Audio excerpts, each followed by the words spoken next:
on a, well, I don't need to do none of that shit.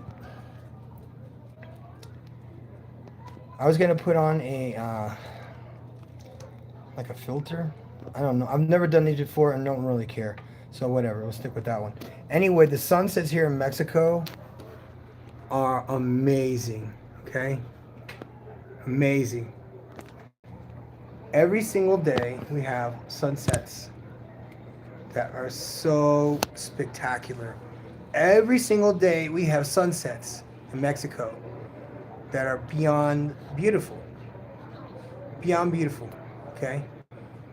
Something you gotta think about. This is one of those things that hopefully we never, ever, ever can do without and will always have as long as we're alive. As long as we have sunsets like these every single day and sunrises too. That's right. The sun rises and the sun sets every single day. There's really nothing you could do about the sunset. They're so beautiful. I mean, come on, man. I'm looking over my shoulder.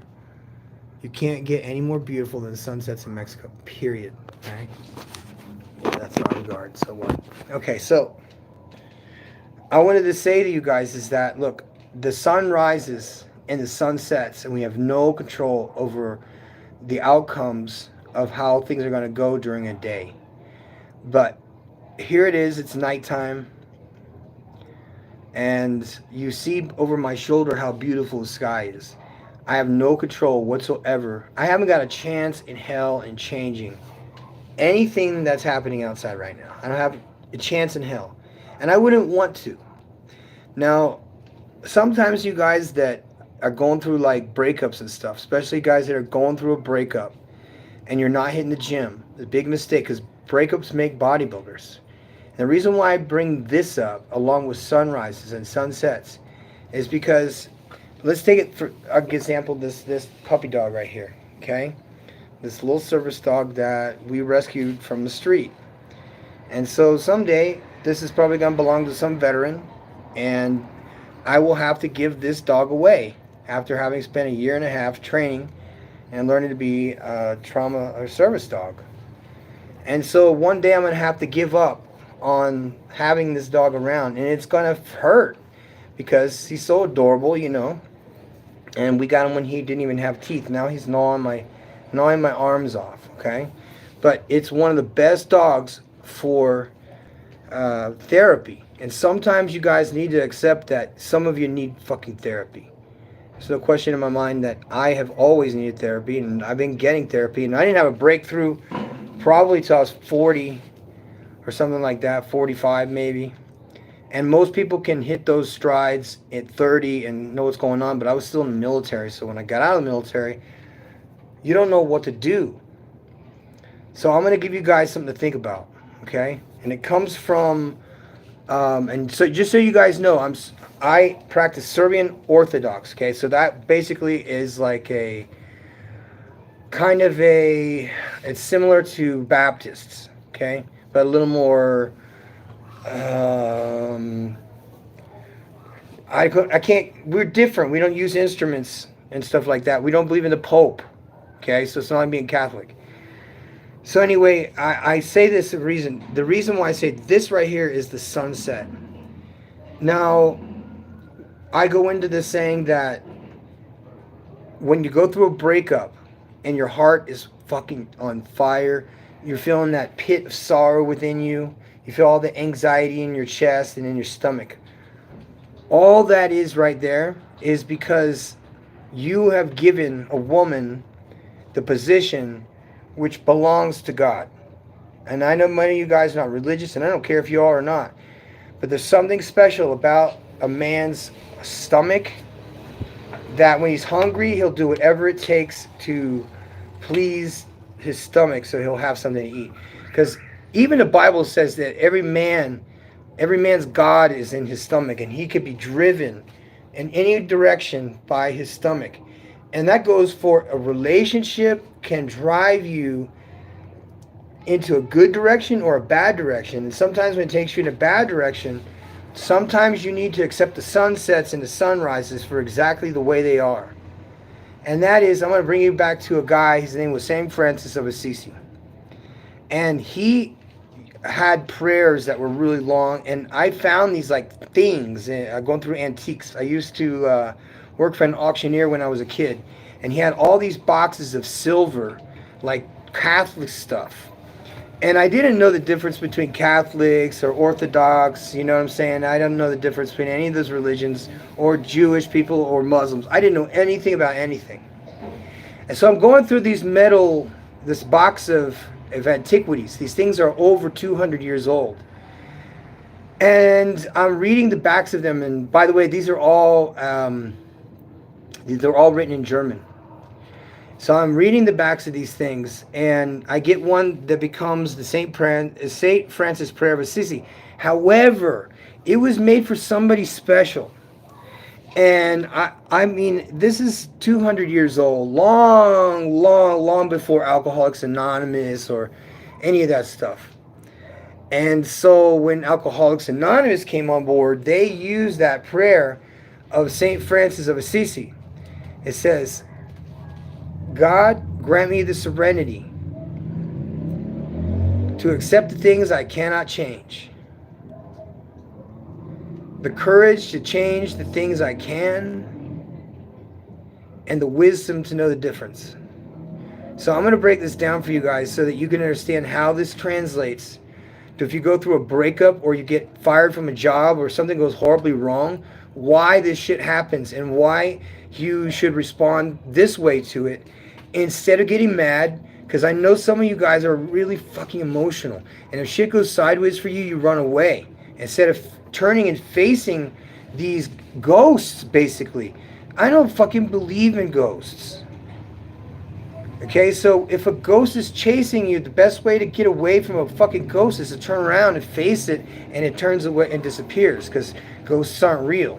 And that is the way we should be facing all of our fears. I'm talking about guys and girls, across any boards across the way. We got to face our fears, and the only way to do that is to be honest with yourself. If you face your fears with your authentic self, you have nothing to be afraid of, because no one can accuse you of anything if you're being your authentic self. You know, people get mad if you don't lie to them. Like, I was living in a world where it was necessary I felt like it was necessary to always lie to people about anything whatsoever. And you know, you always got that one friend who is just a bullshitter, and you don't really take that person seriously. You don't want to be that person, so you do the opposite of what that person does, and instead of being a liar and a thief and all that stupid shit, is you be as authentic as possible. Always tell the truth, so this way you actually embarrass people when they want to try and catch you in a lie, because you always tell the truth. Okay, so being your authentic self. So let's go back to this prayer. It says, God, grant me the serenity. So what that means is that serenity is like calm and peace. Doesn't affect me. Nothing affects me in any way. That son of a bitch or that stupid bitch or fuck her. That she did this to me. And now, you know what? That cunt is on the other side of the country, or she's somewhere else. She's not in your life anymore. So now you have serenity. You know that feeling. It's almost like you had a breakup and it hurt like fuck, but once you have that peace that passes all understanding, you'll understand the peace of God. That's serenity. See, when you don't give a fuck and you don't care and you're not afraid, you get serenity. That's what serenity really is. It's beyond peace. It's beyond not being afraid of stuff. Look at the sky behind me, you guys. Isn't that wild? It's purple. So anyway, God grant me the serenity to accept the things that I cannot change. I used to be an obsessive dude. If the chick broke up with me, which is 100% of the time, I would obsess about why. I needed closure. Please, come on, I love you, I'll marry you, I'll do whatever, I'll jump off the fucking roof. Every single fucking wrong thing you do in a breakup I have done, you guys. So I'm willing to tell you guys all the truths. There are no secrets over here. When you break up with a girl, the strongest thing to do is to never talk to her again. Go to the gym and work out like fuck, and burn through that fucking hate and that anger and that stupidity and all that shit. Because it's just a shit show of fucking bad energy that you're getting rid of a place which should belong to God. And it's down here in your sternum, okay? Just below the heart. That's why all the time you're nervous, wrecked, and you feel like shit going through a breakup. That's why you feel like crap down there, because you have tried to fill the void in your heart with a woman. See, God's the one that is the one that's there. And you're trying to push her in the position of him when she is just a blessing to your life. She is not the focus and the foundation of your life.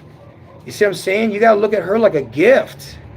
Say, hey, look, man, I praise you now because you gave me a good woman for a change. I'm so used to dealing with dirty, nasty, pH off. I'm tired of it. I don't want anybody that's going to give me a hard time. You know what I'm saying? I don't want anybody that's masculine. I don't want anybody that's going to bitch at me. And then you do. But the problem is you guys don't have the serenity to accept the things that you can't change. And sometimes that thing that changes in you brings forth women you're not used to. You might get a traditional woman and be bored out of your damn mind because she's so good. She cooks so good. She fucks so good. She does everything for me. She irons my shorts. She irons my socks.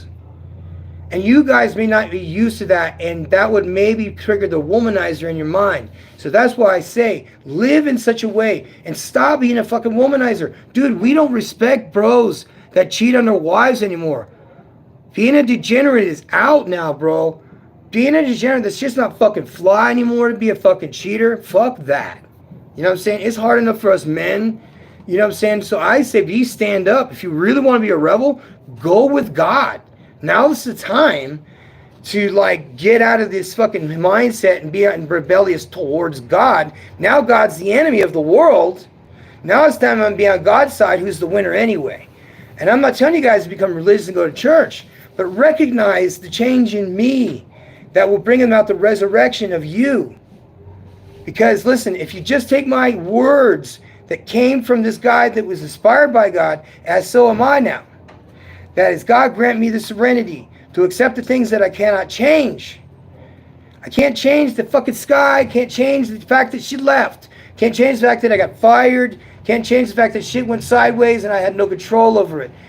Accept the things I cannot change. The courage to change the things I can. Now, what do you have control over? That's the things that you could change. You could change your fucking attitudes from being negative all the time. You could start there. You could change yourself from lying to telling the truth. You can change yourself from being a fake to being authentic. And you guys know what that means. Stop being fake. Stop pretending to be a $30,000 millionaire when you don't know when you're going to get paid next. And you're fronting. That's bullshit. That's not authentic, and that doesn't bless you. Because now you're on the Lord's side. See, what happens is every time you tell the truth, you get more stuff that you wanted to begin with. And when you tell more lies, you lose things that you're going to get potentially. So stop jerking yourself around. And just do the authentic thing and play this truth game with me. Because it's so much fun, especially for people who are accustomed to being lying bullshit artists like myself. Because now you can recognize a liar for a lie, and you can play into their bullshit lies by telling them the truth and then setting them the fuck free. Because that's what this thing has really given me, was freedom from being a person that I'm not. And always being on top. So here's how the rest of the prayer goes. So I'm going to go from the beginning again, in case you missed it.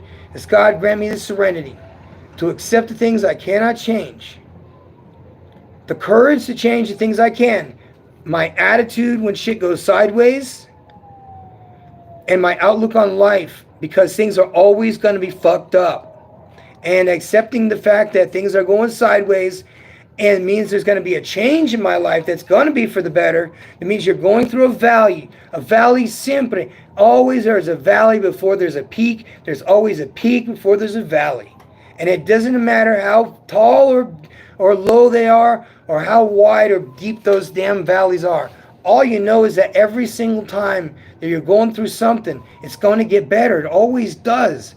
Like, it's going to recalibrate on every turn. But if you want your recalibrations to be longer, like, as what I'm saying is, wouldn't you rather be on top? Like, be happier, be more content, and be more fulfilled up here, as opposed to being down here all the time, or when you're down here lagging for months and months and months, when you can get out of the slump you're in quicker and stay at the top longer. Because once you rid yourself of the things that drag you down to the bottom and drag you down into darkness, once you realize how good it is up here, you don't want to be down here anymore. And my solution to those problems has been honesty, because every single time I've had problems in my life, I have been the cause of all of them, directly or indirectly. Somehow I have been to blame because I associated with those people some way and I allowed them into my life. So what I'm saying is that when you accept the things you can't change, that means accepting that she's gone, the job's gone. Change the things you can, change your attitude and your outlook upon life by being honest and being authentic. And never making excuses for shit. If you're going to be late, or how's this? If you're going to be late, just tell people, hey, I'm going to be late. Don't give me an excuse. Don't give some bullshit answer. Just say, I am not going to be late. I am going to be late.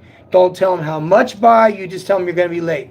If you're not going to come at all, you tell them that you can't come. See, those are two solutions to huge problems people have with communication that are simplified by saying, I can't come. Not I can't come because I'm stuck in traffic and this fucking bitch and I was on the phone and I stopped at 7-Eleven. So you stop making excuses for your mistakes or your errors or your laziness. Start with just taking responsibility, saying I am going to be late. So don't be that guy that just shows up fucking late and doesn't call. Don't be that guy who just doesn't show up, period, and doesn't say, hey, I can't make it, I'm sick.